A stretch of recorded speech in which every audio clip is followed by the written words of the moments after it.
Hello everyone, welcome to my channel. আমি সুতপা, সবাইকে আমার চ্যানেলে ওয়েলকাম। তো সবাই কেমন আছেন? আশা করি সবাই খুব ভালো আছেন। আমি আমার ব্লগটা আজকে স্টার্ট করে দিচ্ছি। আজকে হলো বুধবার। তো আজকে সকালবেলাতে আমার একদমই উঠতে ইচ্ছা করেনি। আজকে একটু বেলা করে উঠেছি। সকালবেলা হাজব্যান্ড বেরিয়ে গেছিলো, ওকে আমি আজকে কিছুই করে দিতে পারিনি। বিকজ আমি একটু জুম্বাতে একটু ভর্তি হয়েছিলাম। ছেলেটা আমার সোমকে দিয়েছি ইয়োগাতে। আমার ইয়োগাতেই ভর্তি হওয়ার ইচ্ছা ছিল, কিন্তু ওর যে টাইমে ইয়োগা হয় সেই টাইমে আমাদের জুম্বা হয় বড়দের। তো সেই জন্য আমি ইয়োগাতে ভর্তি হতে পারিনি, জুম্বাটাই করি। তো একটা ফিটনেস নিয়ে কথা, অনেক দিনই ইচ্ছা ছিল যে ভর্তি হওয়ার। তো ওর জন্য তার সাথে এক্সারসাইজও হয়। তো প্রচণ্ডই গা হাত পা মানে ব্যথা এত, আমি সকালে একদমই উঠতে পারিনি, মানে আমি নাড়াতে পারছি না, আমি হাত পা এতটাই ব্যথা। তো সকালবেলা আমরা সাধারণত ব্ল্যাক টি খাই। তো মায়ের আর আমার জন্য ব্ল্যাক টি করে নিলাম। আর তার আগে সোমকে ও পিডিয়াশিওর খায়, ওকে সেটা করে দিয়েছিলাম। ও পড়তে বসেছে অলরেডি। আর এখানে আমার মাকে চাটা দিয়ে দিচ্ছি, যেহেতু অনেকটা বেলা হয়ে গেছে। আমার মেয়েও এখানে ব্রেকফাস্ট করে নিচ্ছে। ও আজকে আমার মায়ের কাছেই খাচ্ছে। ও আমার মায়ের কাছে খেতেই পছন্দ করে, আমার কাছে খেতে একটু প্রবলেম করতে থাকে, মায়ের কাছে খাবে মায়ের কাছে খাবে, কিন্তু মা চলে গেলে সেই আমার কাছেই তো ওকে খেতে হবে। তো যাই হোক, মাও খুব তাড়াতাড়ি চলে যাবে। আমাদের থাকার কথা ছিল না, বাবা আমার ওখানে একা রয়েছে, সেটাও একটা চিন্তা হয়। মা এখানে রয়েছে, তো তার জন্য আমার শাশুড়ি মা চলে আসলে আমার মাকে মায়ের যাবার টিকিট কেটে দিব। তো আমার চাটা খেয়ে নিয়ে এরপরে আমার কাজ থাকে হচ্ছে আমার বিছানাটা গোছ করা। বিছানাটা গোছ করে নিয়ে আমি আর এই হালকা পাতলা একটা চাদর লাগে, কারণ এসিটা চালানো হয়, তার সাথে হালকা পাখাও চলে। ওর জন্য হালকা একটু চাদর না নিলে ঠান্ডা লাগে। তো ওই চাদরটা আমাদের তিনজনেরই লাগে। তো এখানে আমি এটা গুছিয়ে নিচ্ছি বিছানাটা। আর ওইদিকে জানলাটা খোলার প্রয়োজন হয় না, কারণ ওইদিকে জানলাটা নেটগুলো খুব একটা ভালো নয়, মশা ঢুকতে পারে। আর এখানে আমি একটা কপার বোতল এসছে, এটা আমার হাজব্যান্ড অর্ডার করেছিল। তো এই বোতলটা খুবই সুন্দর, খুবই ভালো, আমার খুব ডিজাইনটা তো আমার খুবই পছন্দ হয়েছে, খুবই ভালো ডিজাইন। তো এটা আনবক্স করা হয়নি, এটা আপনাদেরকে দেখিয়ে দিলাম। আর কালকে গেছিলাম জুডিওতে, তো সেটাও আপনাদেরকে দেখাচ্ছি যে দেখুন, এটা আমি আমার হাজব্যান্ডের জন্য নিয়েছিলাম। প্যান্টটা এতটাই সফট ছিল, আর আমি যে জামাটা পরে আমি চা খাচ্ছিলাম, ওটা আগের দিনকে আমি নাইটির সাথে ওটাও নিয়েছিলাম, এই নাইটিটা প্লাস ওটাও কিনেছিলাম। তো এই হচ্ছে শপিংয়ের ব্যাপার গেল। আর এখানে দেখুন আমার মেয়ে কি করছে। কি থেকে দেবো? এই তো ভিডিও করছি তো।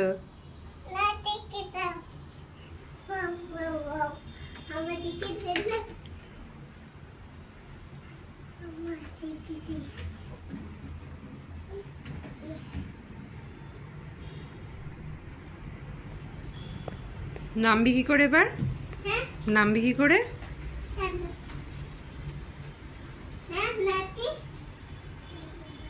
আস্তে আস্তে আস্তে আস্তে।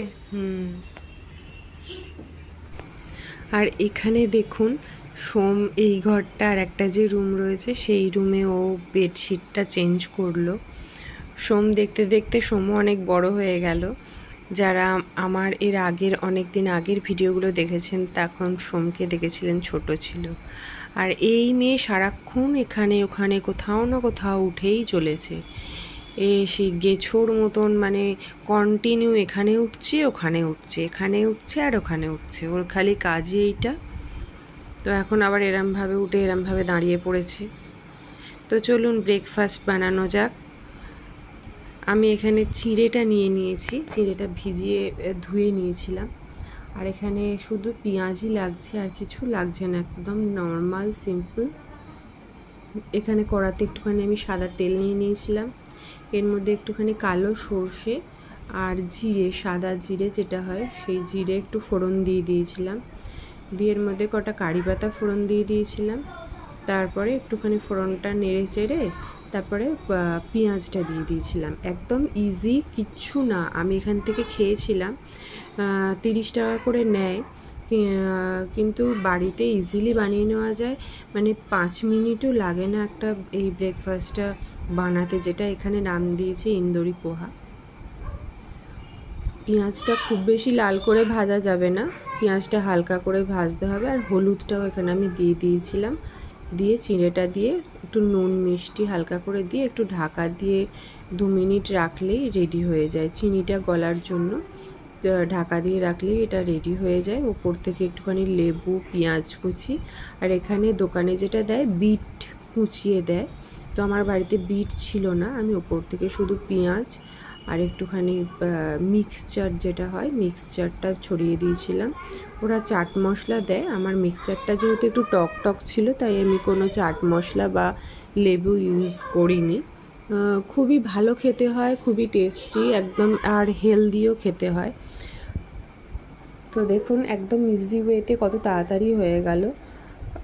বা আমাদের পাশেই দোকান রয়েছে, সেখান থেকে আমরা কিনে কিনে খেয়েছি, ভালো লাগে খেতে, কিন্তু সেটা বাড়িতেই বানিয়ে নেওয়া যায় খুব ইজি ওয়েতে, একদম দোকানের মতনই টেস্ট হয়েছিল। আর এখানে সোমকে নতুন যোগাতে ভর্তি করিয়েছি, সেই যোগা ম্যাটটা পেতে ওর কাণ্ড দেখুন, ও এরকম ওইটার উপরে হেঁটে যাচ্ছে। ও যদি একদিন দেখে যে ওটার উপর কীভাবে যোগা করতে হয়, সেটা কিন্তু ও কিন্তু টপ করে ক্যাচ করে নিতে পারে। বাচ্চাদের এটাই নিয়ম, বাচ্চারা টপ করে ক্যাচ করে নেয়। আর সোম এখানে পড়তে বসেছিল, ওকে আমি ব্রেকফাস্টটা দিলাম, বললাম ব্রেকফাস্টটাকে করে নি, এরপর আমি মাকেও আমার ব্রেকফাস্টটা দিয়ে দেবো। মা এখন আছে বলে অনেকটা আমার হেল্প হয়, মেয়েটাকে অনেকটা সামলায়, দেখে আমি বেরোতে পারি। কলকাতাতেও যখন ছিল তখনও তাই। আর এখানে আমি আমার ব্রেকফাস্টটাও নিয়ে চলে এসেছিলাম, নিয়ে সোমকে একটু দেখছিলাম যে ও কী পড়েছে না পড়েছে। আর এই যে ইনিও চলে আসেন বারবার, যখনই পড়তে বসানো হয় তখনই উনি চলে আসেন, যেখানেই মা আর দাদা থাকে সেখানেই ও চলে আসবে, আর এটা ওটা জিনিস নিয়ে টানাটানি করবে। আমি ওকে বলছিলাম যে আমার মায়ের কাছে চলে যাওয়ার জন্য। তো চলুন এবারে দুপুরবেলার রান্নার ব্যবস্থা করা যাক। তো আজকে করব হচ্ছে মাছ, এটা রুই মাছ এনেছিল। এই মাছটা খুব একটা খারাপ ছিল না, মাছটা ভালোই ছিল। তো মাছগুলোতে আমি নুন হলুদ মাখিয়ে নর্মালি, এটা আমি ইউটিউব থেকেই শিখেছি এই মাছের রেসিপিটা। তো আমি মাছটা ভাজা বসিয়ে একটুখানি ওয়াটারমেলন, একটু তরমুজ আর কি খেতে এলাম ঘরেতে, একটু পাখা চালিয়ে, ঠান্ডা ঠান্ডা বেশ ভালো লাগে, শরীরটা বেশ একটু ঠান্ডা হয়ে যায়। তো তরমুজটা আমাদের মোটামুটি ডেলিই থাকে, আমরা আফটার ব্রেকফাস্ট আমরা তরমুজটা খাই, আর সকালে আমার হাজব্যান্ডকে ওটা কেটে আমি টিফিনের সাথে দিয়ে দিই। তো এখানে আমি সোমের আর কি পড়াশোনা কি করেছে ওর বইটা একটুখানি আমি দেখে নিচ্ছিলাম। আর রান্নাঘরে থাকতে তো এই মুহূর্তে মানে এতটাই গরম পড়েছে, একদমই আর ভালো লাগে না রান্নাঘরে থাকতে। তো এখানে তরমুজটা খাওয়াও হচ্ছিল, আর একটু মানে ঘামটাও আর কি শুকানো হচ্ছিল। এইভাবেই আর কি রান্না করি, কিছু করার নেই, না হলে রান্নাঘরে সারাক্ষণ থাকতে একদমই ভালো লাগে না, মনে হয় কতক্ষণে শর্টকাটে ছেড়ে দেবো রান্না করে।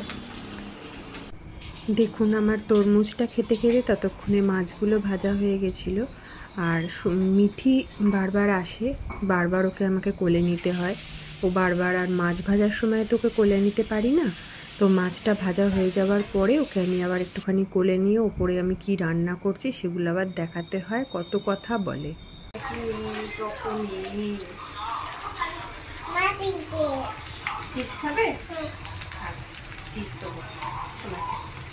আমার ফিশটা ভাজা হয়ে গেছে, ঝোলটা করে নিই, তরমুজটা তাও ভাত খাবে তো? খাবে তো ভাত? ভাত খাবে না? ফিশ খাবে শুধু? আর চিকি খাবে? চিকি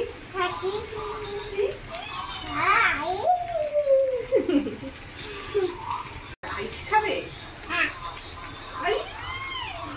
কার সাথে কি খাবে আইসটা? তো দেখতেই পেলেন কত কথা এসে বলবে আমার সাথে। দিয়ে ওকে আবার চলে গেছে খেলা করতে। তো এখানে পেঁয়াজ, আদা, রসুন, একটু জিরে গুঁড়ো সব দিয়ে একটু কষিয়ে নিয়ে ওটা আমি জল দিয়ে দিলাম। আর উচ্ছে চচ্চড়ি করব, ডাঁটা দিয়ে বেশ ভালো লাগে, তার জন্য জোগাড় করে নিয়েছিলাম। আর এই যে আমার ফাইনাল লুক, আমার মাছটার ফাইনাল লুক এটা। খুব বেশি ঝোল রাখিনি। আর আমার মেয়ের জন্য মাছটা আমি আলাদা করে নিয়েছিলাম, এটা হচ্ছে ওর আলাদা সবজি দিয়ে। আর ছাঁচটা তো আমাদের থাকে, আমি এর আগের ব্লগে দেখিয়েইছিলাম গরমে। তো আমাদের খাওয়া হয়ে গেছে, খাওয়া শেষে আমি ছাঁচটা এখন পাখার তলায় এসে বসে একটু ছাঁচটা খাচ্ছিলাম। আর চান করার পরও আবার যেন এত গরম, মাথা যেন শুকোচ্ছে না, তার জন্য এত চুলও উঠছে, মাথার চুলের গোড়া ভিজে থাকে বলে প্রচুর হেয়ার ফল হয়। তো আমি এখন খেয়ে নিচ্ছি ছাঁচটা নিয়ে, আমার মিঠিকে ঘুম পাড়িয়ে দেবো। ঘুনো করবে তো? ঘুনো করবে না?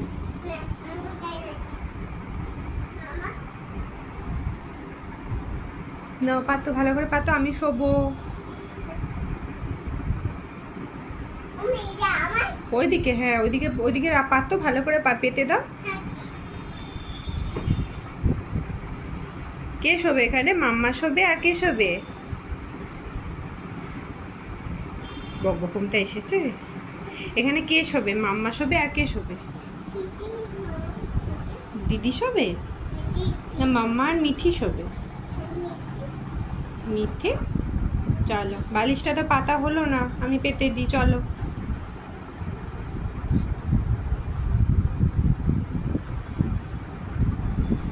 আচ্ছা, মিঠিকে তো ঘুম পাড়িয়ে দিয়েছি। তো বিকেল হয়ে গেছে, আর একটা দেখুন, আর একটা পার্সেল এসেছিলো। এটাও আমার হাজব্যান্ডই অর্ডার করেছিল। তো এর মধ্যে কি আছে দেখুন। এটা সোম খুব মানে ইন্টারেস্ট সহকারে আর কি কাটছিল। ওর যে কোনো পার্সেল আসলে এখন যেহেতু কাঁচি দিয়ে কাটতে শিখেছে, ও এখন মানে আমি কাটবো করে প্রচণ্ড ইয়ে করে। তো ওকে দিয়ে আমি ওই জন্য কাটাই।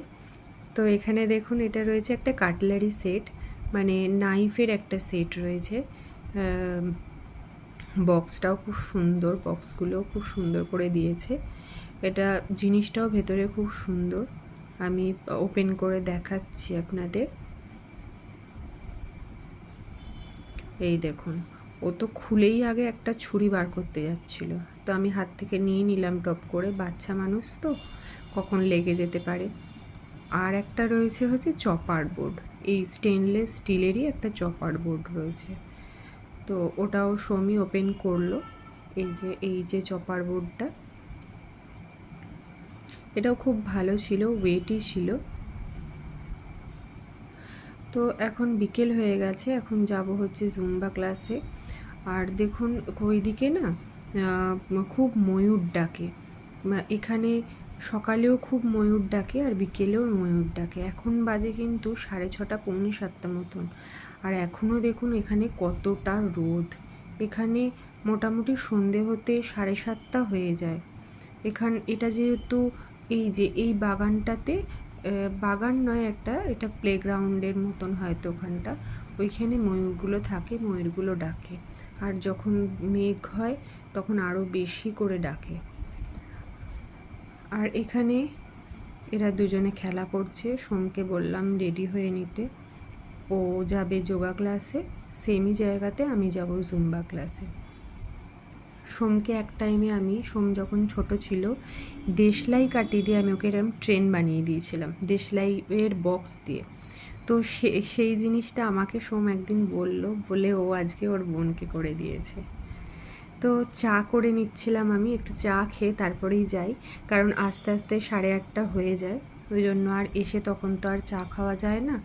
আর যোগা করার পরে ওরও খিদে পেয়ে যায়, আমারও খুব খিদে পেয়ে যায়, ওই জন্য রান্নারও কিছু করে রেখে দিয়েই যাই, না হলে এসে আর ওই গরমে এসে আর মানে ঘেমে এসে আবার এসে রান্নাঘরে ঢুকতে আর ভালো লাগে না। তো ওই যে আমরা এখন নিচে নামছি।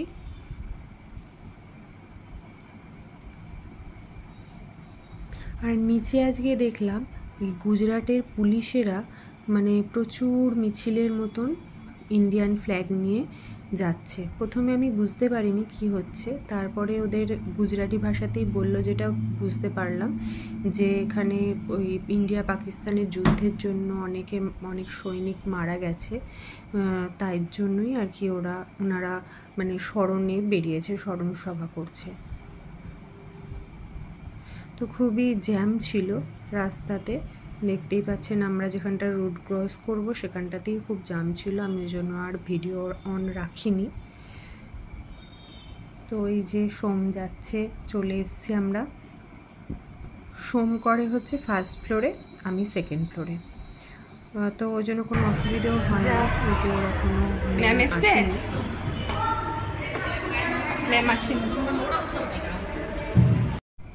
জুম্বা করে নামতে নামতে আমাদের 8:10-15 হয়ে যায়। আমাদের এখন হয়ে গেছে, আর সোমেদের প্রপার ডট 8টার সময়তেই হয়ে যায়। তো এই জুম্বা করে আমরা এখন এবার বাড়ি যাচ্ছি। তো দেখতে থাকুন, আর যদি আমার ভিডিওটা ভালো লেগে থাকে অবশ্যই লাইক, শেয়ার, সাবস্ক্রাইব করে দেবেন।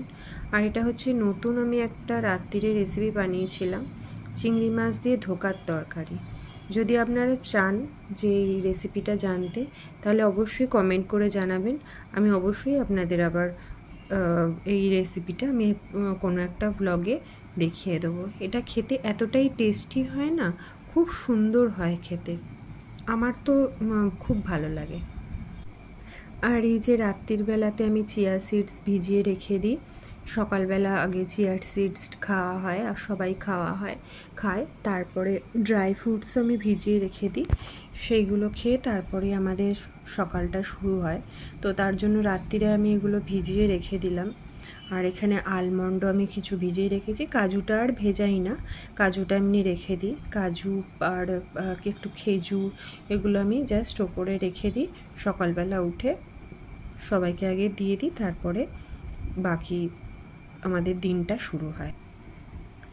আর আমি রান্নাঘরটা দেখুন রোজের আমি পরিষ্কার করে শুই, কারণ সকালে উঠে নোংরা রান্নাঘর একদমই দেখতে ভালো লাগে না। সকালবেলাও ক্লিন থাকলে বেশ মনটাও ফ্রেশ লাগে, উঠে আমি টপ করে রান্না বসিয়ে দিতে পারি। আর এখানে দেখুন এখন 11টা বেজে গেছে, এখনও কত লোক এখনও বসে মানুষে খাচ্ছে। কালকে আজকে ওয়েডনেসডে, কালকে থার্সডে। আমি জানি না তারা কখন বাড়ি যায়, কখন খেয়ে দিয়ে শুয়ে সকালে আবার হয়তো তাদের অফিস অনেক বেলাতে, আমার হাজব্যান্ডের অনেক সকালে অফিস বেরোতে হয়। আর এখানে যে এই স্টলটা দেখতে পাচ্ছেন, এই স্টলটা থেকে রোজের আমার মেয়ে বলবে কিছু না কিছু কিনে দিতে, আর ওকে কিনে দিলেই ও এখান থেকে নিচে সব ফেলে দেয়। তো চলুন তাহলে আজকের মতন ব্লগ এখানেই শেষ করে দিচ্ছি। সবাইকে বিদায় জানিয়ে সবাই ভালো থাকবেন, সুস্থ থাকবেন, আবার দেখা হবে নেক্সট ব্লগে। আর আমার ভিডিওটা যদি ভালো লেগে থাকে অবশ্যই সাবস্ক্রাইব করে পাশে থাকবেন।